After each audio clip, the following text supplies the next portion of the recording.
湖南村庄惊现索命怪鸟，传闻身具9头，样貌恐怖异常，普通人听到叫声3日内便会离奇暴毙，死状极为凄惨，就连专家都束手无策，这究竟是怎么回事呢？这几日，小山村笼罩在一片恐慌之中，究其原因是山中出现了一只索命怪鸟，只要是亲眼见过它的人都死了。据村民描述，由于他们这个山村位置偏僻，经常能在山上看到一些稀奇古怪的生物，可平日里见到的生物哪怕样子再古怪都不曾害人性命，但这个鸟的出现却导致村中死亡了4、5人。前几日便有一位老人只是上山砍柴时无意中听到怪鸟叫声，便从此一病不起，前后不到3日的时间就惨死家中。当村民赶来查看时，却发现死状极其恐怖，2个眼睛高高突出，就像是被什么东西活活吓死了一样。刚开始还有不少村民并没有太过在意，直到之后接二连三有村民听到怪鸟叫声，而这些人也不出3日全部死亡，这才让村庄笼罩在一片恐慌之中，索命鸟的名字也因此而来。而现在村民每次出门都必须用耳塞将耳朵堵起来，以免自己听到丢了性命，但这个方法只能起到心理安慰的作用，最好的办法还是窝在家中不出门，也正是因为恐惧不敢出门，至今为止都没人知道怪鸟的样貌如何。湖南村庄惊现索命怪鸟，只因听到声音便有不少村民惨死家中。如今山上有了这样一只恐怖的怪物，不少村民都选择了搬离此地，去寻找一个安全的地方。不久后，这一消息便被搬走的村民传到了记者和专家的耳中，如果真有这种鸟，那么势必会对人类造成威胁。专家不敢耽搁，立刻动身前往小山村，可来到这里第一眼便觉得很是诡异。只见村中家家户户门窗锁死，外面一个人也没有，而当他逛了一大圈才发现，这村子里竟全部都是空房屋，并没有人居住。就当专家以为当地人全部搬走了的时候，一处房屋打开了门，可还不等他说话，村民便严厉警告，让其不想丢掉性命的话就赶紧走。专家只好向村民说明来意，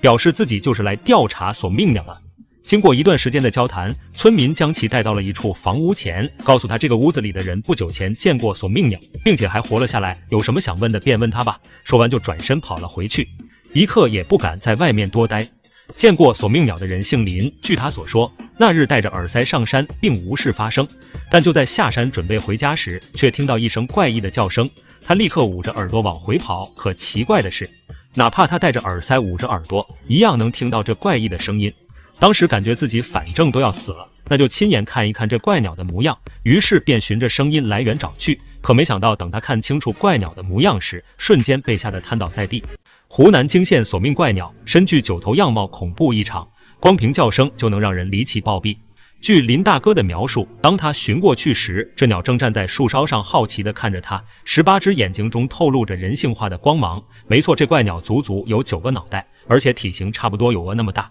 他从来没见过如此大的鸟。看着眼前的怪鸟，林大哥越发恐惧，不敢耽搁，撒腿就跑，所幸安全回到了家中。不过他也和别的村民一样，生了一场大病，足足昏迷3天才醒来。要不是常年锻炼，身体比较好，恐怕也会和那些体质较差的老人一样，落个病死的下场。除了林大哥，村中还有一位村民也是见过怪鸟的幸存者，而据他的描述，其余都与林大哥所说相差不多，唯独体型有很大差异。林大哥说怪鸟体型巨大，而这一位村民却说怪鸟体型像鹌鹑一样大小，这不禁让专家开始怀疑，真的有这种怪鸟吗？如果有，那为什么2位目击者所见到的不一样呢？为了解开疑惑，专家当即在这村庄中住了下来。可1连半个月，除了偶尔听到山中确实传来古怪叫声之外，再无其他收获。其中有一次听到叫声之后，专家立刻冲到山上，却什么也没发现，只有掉在地上的几根羽毛。可光凭这些根本不能判断这到底是什么鸟，无奈之下，专家只能停止调查。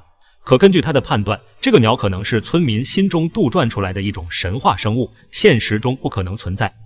河南渔民捞到恐怖怪鱼，嘴巴布满尖牙利齿，足有1米长，模样狰狞，十分可怕。有人开出高价收购，却差点遭受牢狱之灾。原来这条怪鱼竟大有来头，这究竟是怎么回事呢？老王是这片有名的水产养殖户，他经营着一家不大不小的鱼塘，不少钓鱼爱好者都很喜欢来他这里钓上一天鱼。可最近发生的事却让他很是发愁，原来不知道什么原因，鱼塘里的鱼越来越少了，甚至偶尔还能看到一些鱼的尸体。不少人都觉得是老王鱼塘的水质出现了问题，为了安全起见，也不再来他这里钓鱼了。听到大家这么说，老王决定将鱼塘的水抽干，将垃圾与藻类清理干净，看看是否是环境的问题。可就当他将水抽到见底的时候，却发现鱼塘中有一个恐怖的生物正向他游来。这是一条巨大的鱼，长度大约有1米多长，浑身覆盖着青灰色的鳞片。最可怕的是它的嘴又细又长，还布满了密密麻麻的尖牙。这可将老王吓了一跳，自己鱼塘中何时出现了这种怪鱼？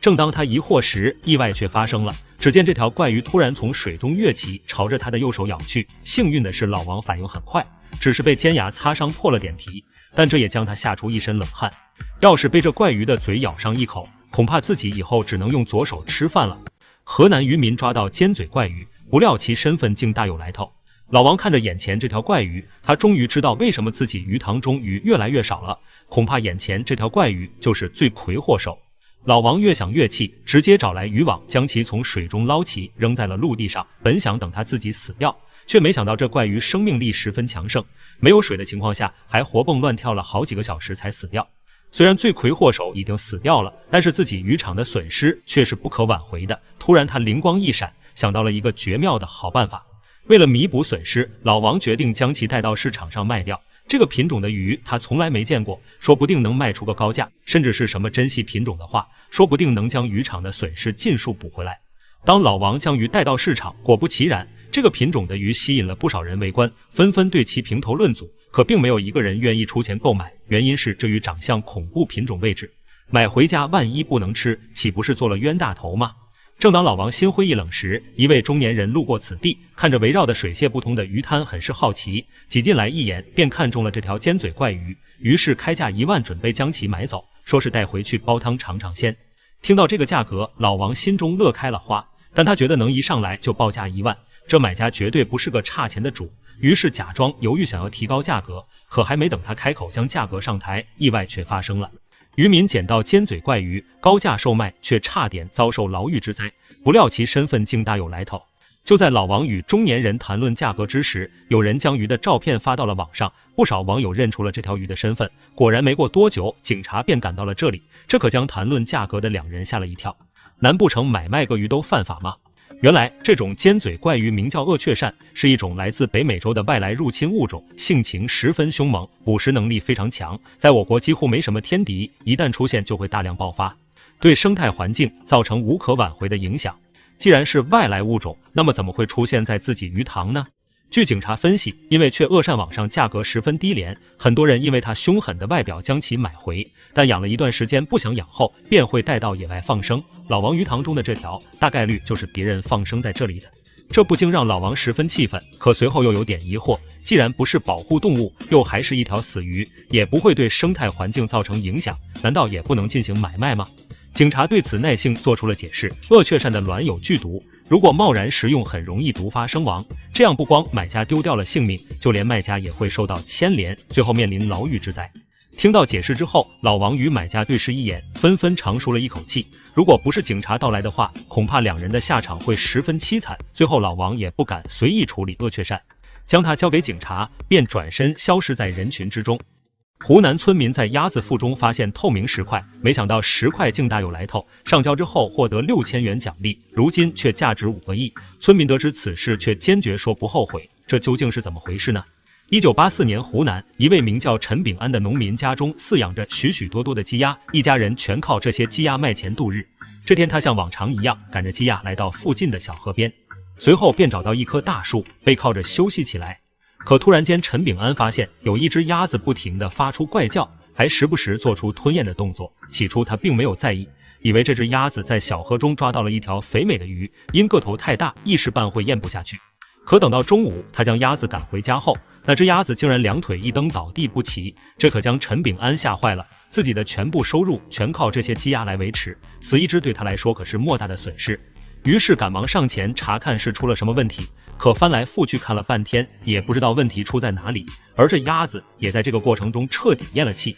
看着死去的鸭子，陈炳安十分心疼。可事情既然已经发生了，那便考虑如何减少损失吧。这死掉的鸭子肯定没人买，但是他可以自己吃。虽然养着不少鸡鸭，但陈炳安可从来没吃过。正好今天他也来尝尝这鸭肉是什么味道。想到这里，陈炳安便开始烧水拔毛。可当他处理内脏的时候，却发现了让其震惊的一幕。湖南村民从鸭子腹中剖出宝石，上交相关部门，获得6000元奖金。